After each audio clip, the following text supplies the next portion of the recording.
ચલો બાળકો વાર્તા કહું, દોડતા દોડતા આવો સૌ. વિશ્વકોશ આપે છે તમને જ્ઞાનની સાથે ગમ્મત બહુ.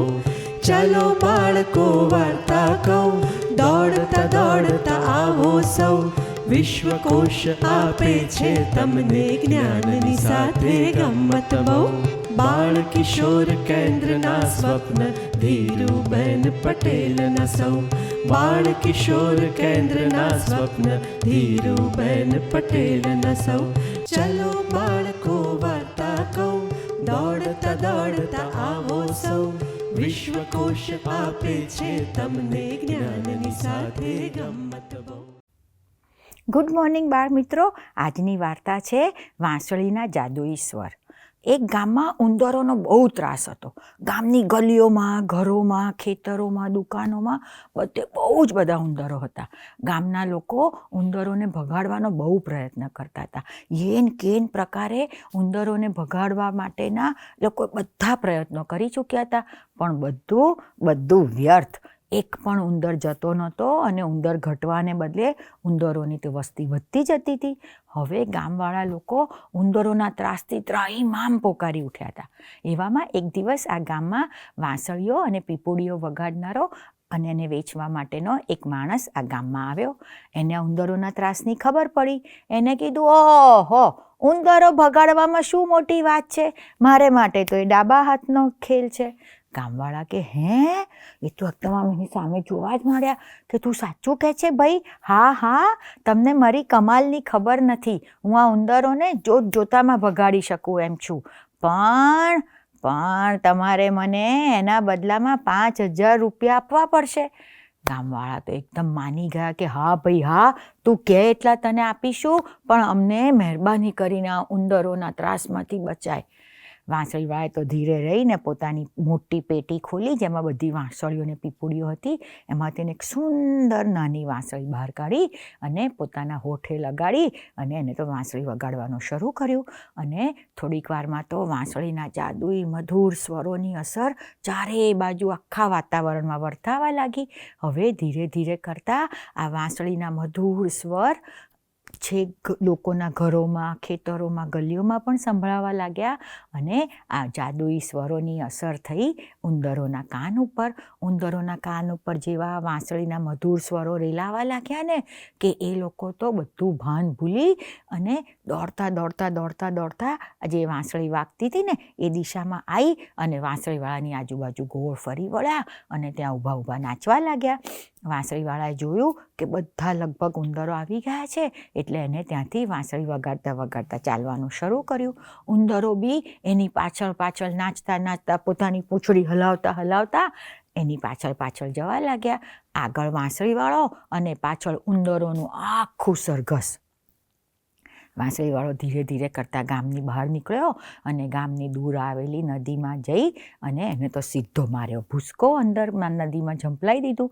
એને જોઈ અને બધા ઉંદરો ટપ કરતાં બધા બી પાણીમાં કૂદ્યા. અને જેવા પાણીમાં કૂદ્યા એવા પાણીના જોરદાર પ્રવાહમાં બધા ઉંદરો તો કેટલા નાના બધા એમાં તણાવા લાગ્યા અને પાણીના પ્રવાહમાં ક્યાંય દૂર તણાઈને જતા રહ્યા. ગામવાળાઓ તો ખુશ થઈ ગયા. અરે વાહ, ઉંદરોમાંના ત્રાસમાંથી આપણે બચી ગયા. લોકો ખુશીથી નાચવા લાગ્યા. વાંસળીવાળો પાછો આવ્યો અને કીધું કે લાવો મારા 5,000 રૂપિયા. હવે પેલા ગામના મુખીના મનમાં લોભ જાગ્યો.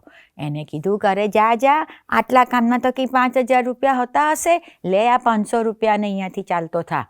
હવે વાંસળીવાળો ગુસ્સે થયો કે તમે તમારા આપેલા વચનમાંથી ફરી જાઓ છો, તો હવે તમે મારી બીજી કમાલ જુઓ. હવે તમે મને સામે ચાલી અને 5 નહીં પણ 10,000 રૂપિયા આપશો કે છે.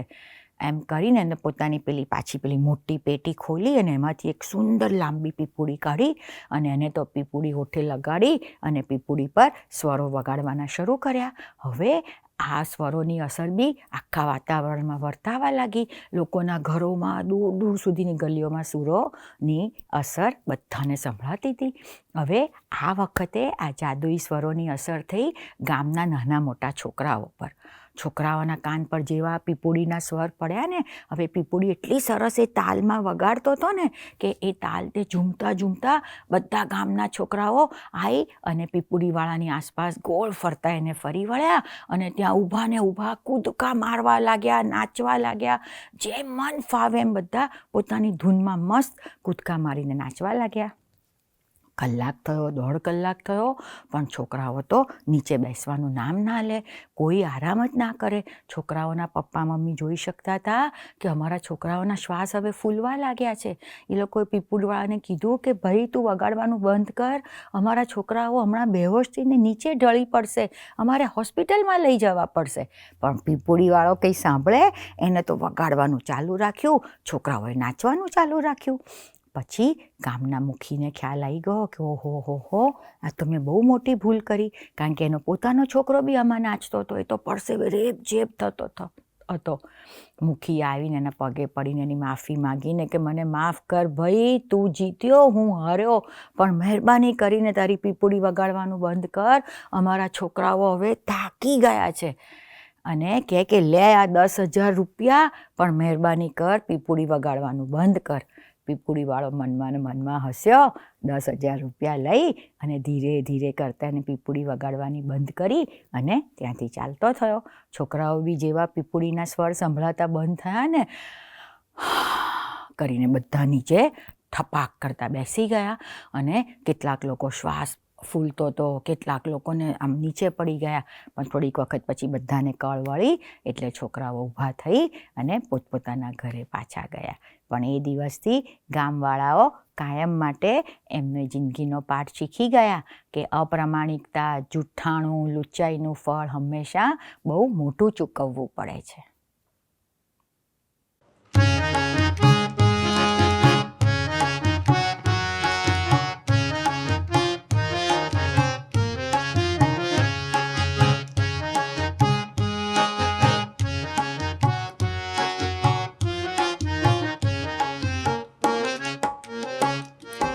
બાપેલા બાગમાં દોડી જાઉં, બાપેલા બાગમાં દોડી જાઉં, નાના છોડવાને પાણી પાઉં પાઉં પાઉં.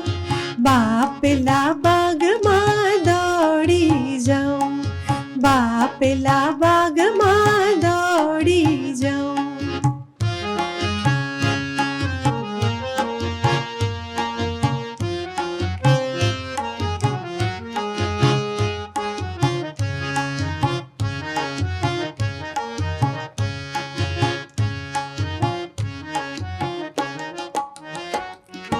આંબાની ડાળે ટહુકે કોયલડી, આંબાની ડાળે ટહુકે કોયલડી, કોયલની સાથે ગાઉં ગાઉં ગાઉં.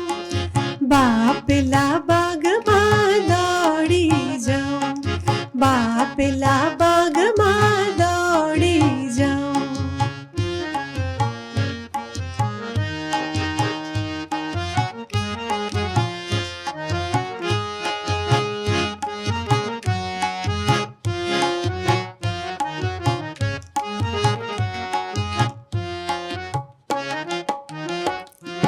વડલાની ડાળે બાંધ્યો છે હિંચકો, વડલાની ડાળે બાંધ્યો છે હિંચકો, હિંચકે હિંચકા